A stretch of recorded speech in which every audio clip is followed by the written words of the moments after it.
Good morning student. Last video में हमने जो माइग्रेशन टॉपिक था स्टार्ट किया था। आज माइग्रेशन की इस वीडियो में हम स्टार्ट करेंगे माइग्रेशन के कारण, यानी कि जो प्रवास है वो किन कारणों से होता है, क्यों करते हैं लोग प्रवास। लोग जो है एक स्थान से दूसरे स्थान पर जो माइग्रेट होते हैं वो क्यों होते हैं, उनके पीछे क्या कारण है, कॉजेज ऑफ माइग्रेशन। प्रवास के क्या कारण हैं कि किन कारणों की वजह से लोग प्रवास करते हैं, कौन कौन से ऐसे रीजन हैं जिसकी वजह से लोग माइग्रेंट। सबसे पहला, क्योंकि हम बात कर रहे हैं इंडिया की, तो भारत में जो प्रवास के जो मुख्य कारण है, जो मेन रीजन है वो ये है। सबसे पहले दे रखा है एम्प्लॉयमेंट, आजीविका के लिए। कि इंडिया की अगर हम बात करें सबसे ज़्यादा जो हम बात कर रहे हैं, क्योंकि यहाँ पर जो आय के संसाधन हैं उनमें सबसे ज़्यादा प्रादेशिक भिन्नता पाई जाती है कि सभी जगह रोजगार के अवसर समान नहीं है। अगर रोजगार के अवसर समान नहीं है तो लोग उसी रोजगार के अवसर के लिए एक स्थान से दूसरे स्थान पर जाते हैं और इस प्रक्रिया को प्रवास कहते हैं। जैसे भारत की बात कर रहे हैं एम्प्लॉयमेंट की, आजीविका के लिए, क्योंकि इंडिया में जैसे बिहार, उत्तर प्रदेश, उड़ीसा, ये ऐसे राज्य हैं जहाँ पर रोज़गार की आवश्यकता है। हम ये भी कह सकते हैं वहाँ रोज़गार के अवसर कम हैं, इसलिए वो किसी दूसरे राज्यों में रोज़गार के लिए जाते हैं। और इसमें मेल और फीमेल दोनों ही कैटेगरी के लोग शामिल होंगे, मेल और फीमेल। जैसे मेल की बात करें, मेल भी और फीमेल भी। ठीक। दूसरा सबसे महत्वपूर्ण जो कारण है वो है मैरिज, यानी कि विवाह।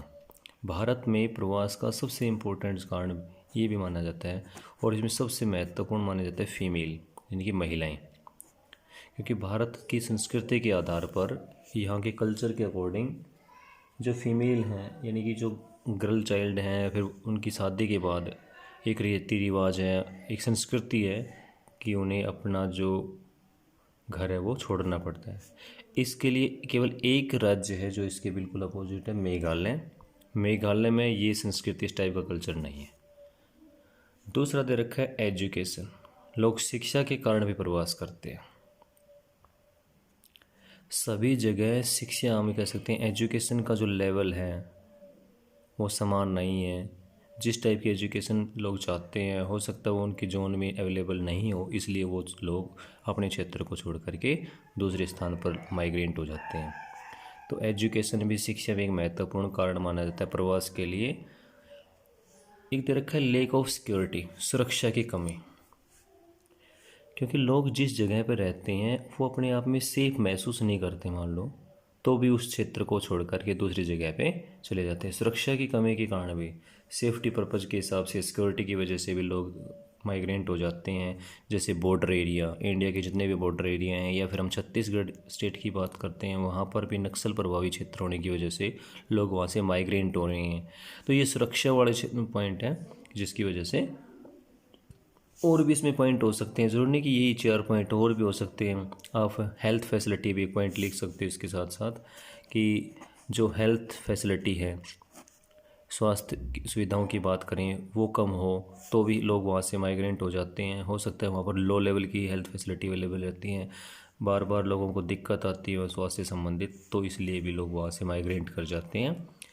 प्रवास के ये 4-5 मुख्य कारण हैं, और इन्हीं कारणों को, ये जो रीजन दे रखे हैं, these reason can be put into 2 broad categories, कि इनको हम 2 ग्रुपों में डिवाइड कर सकते हैं, इन कारणों को, या और भी कारण जो हो सकते हैं उनको। तो मेन फैक्टर हैं पुश फैक्टर और पुल फैक्टर, यानी कि जो ये ऊपर के जितने भी रीजन हैं, इन रीजन को, इन कारणों को ही इन 2 कैटेगरी में आते, प्रतिकर्ष और अपकर्ष, पुश और पुल। पुल का मतलब होता है अपनी ओर खींचना, और पुश का मतलब होता है धकेलना। यानी कि वो सारे फैक्टर पुश फैक्टर होंगे जो आपको अपने स्थान छोड़ने पर मजबूर कर रहे हैं और दूसरी जगह पे जा रहे हो आप, वो सारे पुश रहेंगे, आपको धकेलने वाले, जिसे कहते हैं ना मजबूरी वाले फैक्टर।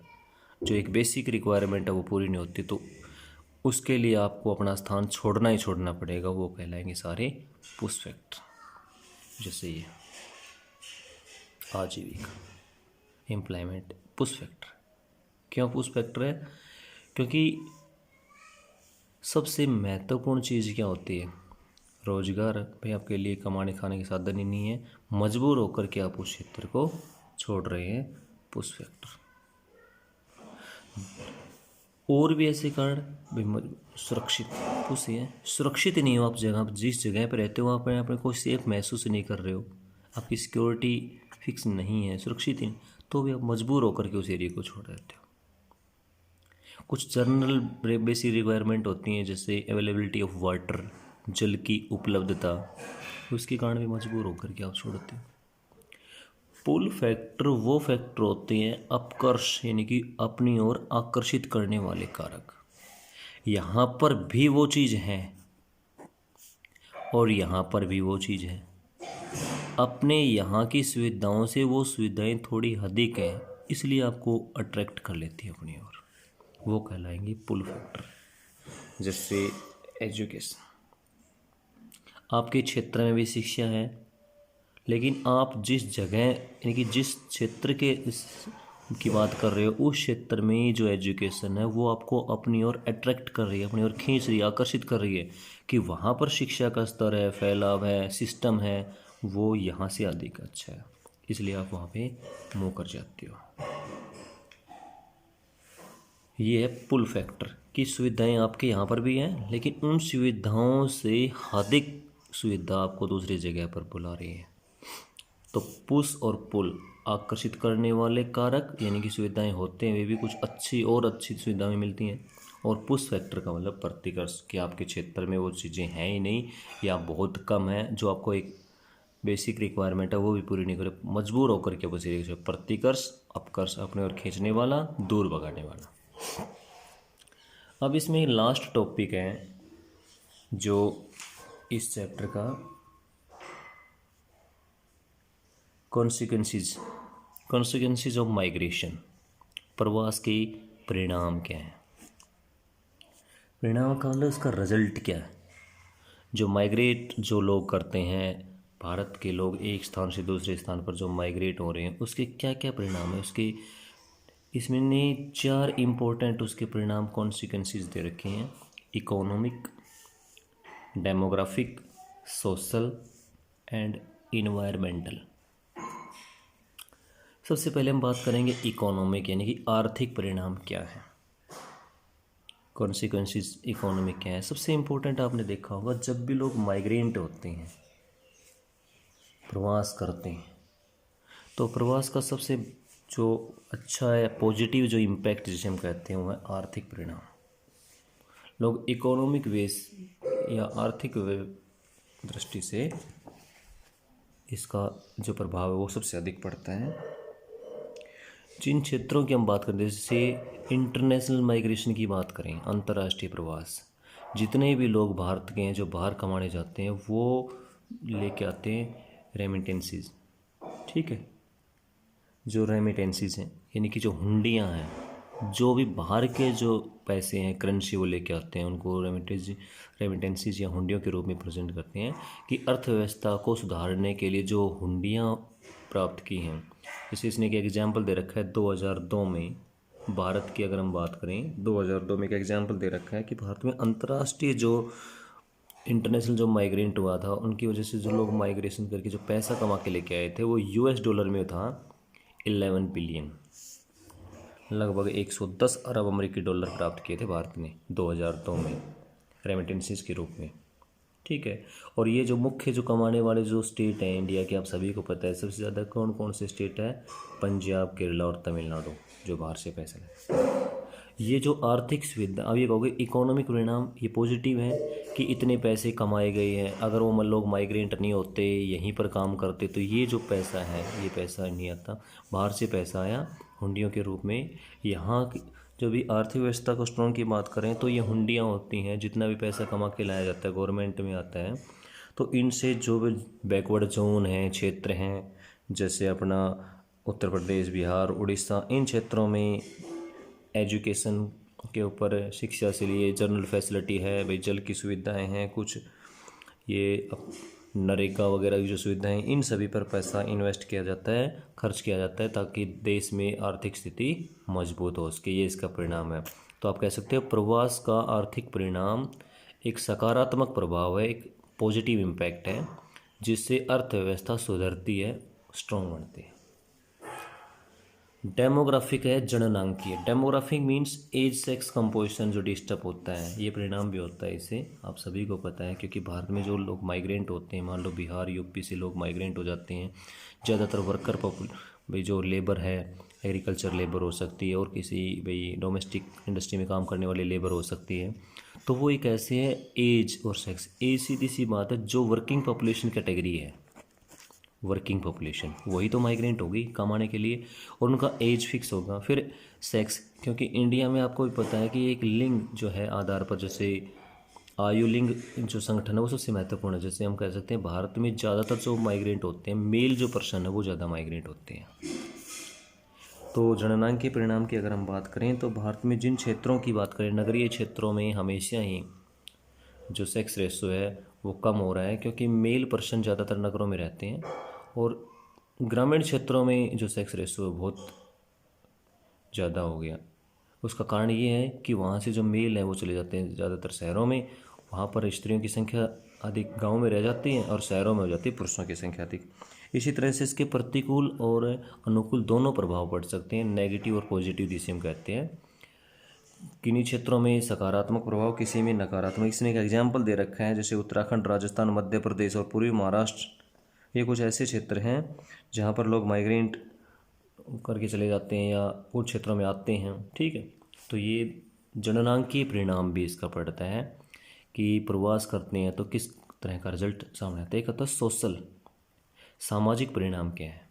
सामाजिक परिणाम की बात करें तो जो लोग माइग्रेंट होकर के गए हैं, जिन क्षेत्रों की हम बात करें, जिन क्षेत्रों में वो लोग गए हैं, वहाँ पर न्यू टेक्नोलॉजीज़ की वजह से, नई तकनीकी सुविधाओं के कारण वो आगे बढ़ते हैं, फैमिली प्लानिंग करते हैं भाई, क्योंकि उनको ग्रामीण क्षेत्रों की जो नॉलेज है उससे अच्छी जो नॉलेज है वहाँ पर वो गेन करते हैं। सामाजिक की बात करें, ठीक है, बालिका शिक्षा की बात करें, चाइल्ड एजुकेशन जो है, फिर हम बात करें गर्ल एजुकेशन विशेषकर, इनके परिणाम हो सकते हैं। हम ये भी कह सकते हैं प्रवास के संस्कृति का जो आदान प्रदान होता है, कल्चर भी है, उसके भी कल्चरल इफेक्ट भी पड़ सकते हैं। इसके नेगेटिव कॉन्सिक्वेंसेस भी हो सकते हैं, क्योंकि आप सभी को पता है कि रिजल्ट हमेशा ऐसा नहीं कि पॉजिटिव वे में ही आए, इसका नेगेटिव वे भी हो सकता है।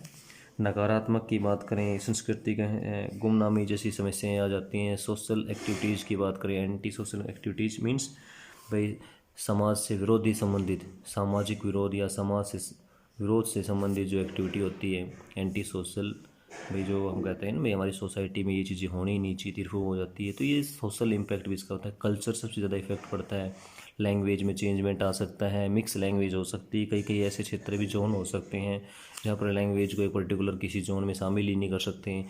वहाँ पर जैसे एक दिल्ली का एग्जांपल लें, यूपी के लोग हैं वहाँ पर वो भी लैंग्वेज बोलते हैं, हरियाणा के भी हैं, राजस्थान के भी हैं, तो ये सब जगह की मिक्स लैंग्वेज टाइप की होगी, उस जोन को पर्टिकुलर किसी लैंग्वेज में काउंट ही नहीं करते, ऐसी परिणाम हो सकते हैं। लास्ट दे रखा है इन्वायरमेंटल जो कॉन्सिक्वेंसीज हैं, भाई पर्यावरण से संबंधित। ज़्यादातर लोग, आप सभी को पता है, रूरल एरिया से अर्बन एरिया की तरफ जाते हैं।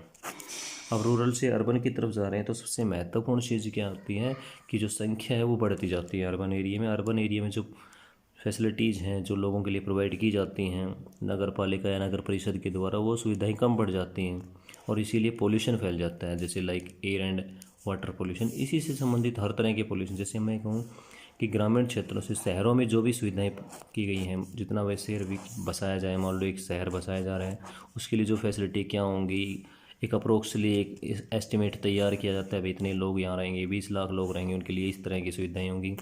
लेकिन भारत में आजकल जो बहुत ज़्यादा माइग्रेशन हो रहा है, प्रवास कर रहे हैं लोग, गाँवों से बहुत ज़्यादा माइग्रेट होकर के अर्बन एरिया के आसपास के जोन में रहने लग गए, तो यहाँ वो सुविधाएं डिस्टर्ब हो जाती हैं, जल नहीं पहुँचाया जा सकता या उनके लिए एक अच्छा रेजिडेंशियल एरिया प्रोवाइड नहीं कर सकते। तो एयर पोल्यूशन है, बाहर जो भी अवशिष्ट पदार्थ वगैरह होते हैं उनका निष्पादन नहीं है, कूड़ा करकट बाहर डाल देते हैं, स्पेस नहीं है। हम ये भी कह सकते हैं कि जो एरिया है वो कम हो गया और उसमें जनसंख्या का जो घनत्व है वो ज़्यादा बढ़ जाता है।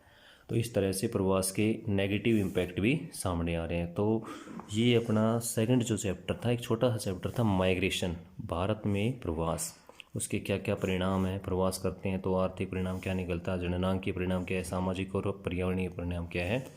और प्रवास के क्या क्या कारण हैं, क्यों करते हैं लोग प्रवास, एक स्थान से दूसरे स्थान पर लोग क्यों जाते हैं। ठीक है, इसको अच्छी तरह से तैयार करो। ओके।